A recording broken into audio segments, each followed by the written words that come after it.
Ganda mote. Kim Chu nagulat sa pagbisita ni Paolo Avellino sa It's Showtime. Please come in. The house is open. May bisita tayo. Kasi may secretary. Kisa kasi secretary Kim, dito Oo ka. nga pala. Ito na Ba't parang hindi mapakali? What's wrong with Secretary Kim today? Kausapin yung anak ni Mayor. Ano gusto mo? Gusto ko lang naman yung magmamahal sa akin.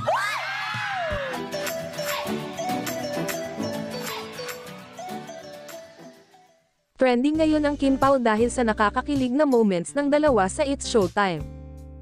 Ginulat ni Paolo Avellino ang kanyang leading lady na si Kim Chu sa kanyang pagpunta sa It's Showtime.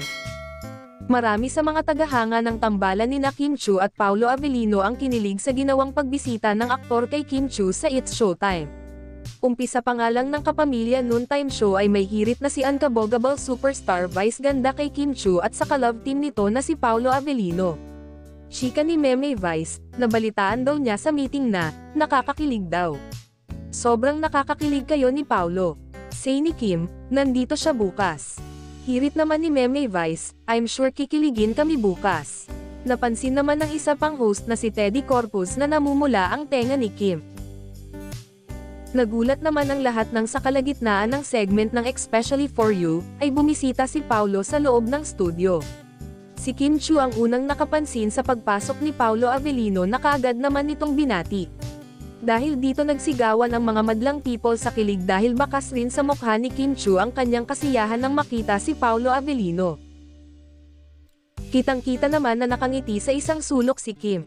Napansin naman ng netizens, viewers na kakaiba ang ngiti ni Kim. Dahil malayo si Kim ay pinalipat ni Meme Vice si Kim kay Paolo. Habang papalapit kay Paolo ay tinanong ni Kim si Paolo, anong ginagawa mo rito? Na-delay yung recording, sagot ni Paolo.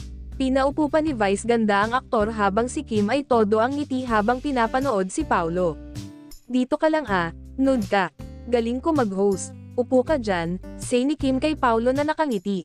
Nang babalik si Kim sa pwesto niya para mag-host ay itinulak siya ni Meme Vice papunta sa sofa at sinabihan siyang kausapin si Paolo. Kaya chinika ni Kim si Paolo, say nito, ano ang gusto mo? Gusto ko lang naman yung magmamahal sa akin. Ang nakakakilig na reply ni Paolo na nagpatayo kay Kim sa pagkakaupo sa sofa. Talagang iyawan ang audience sa loob ng studio habang si Kim ay biglang nainitan daw. Napansin pa ni Vice ganda na hindi mapakali si Kim dahil sa pagbisita ni Paolo. Matapos ang biruan, nagtabi na si Kim at Paolo habang nagpapatuloy ang nasabing programa. Dahil nga sa sweet moments ng Kim Pao ay napapaisip tuloy ang mga netizen na hindi lang for work ang kilig nila at mukhang pang real life na rin daw. Lumakas ang mga bulong-bulungan na totoong nagkakamabutihan na sila ni Kim Chu.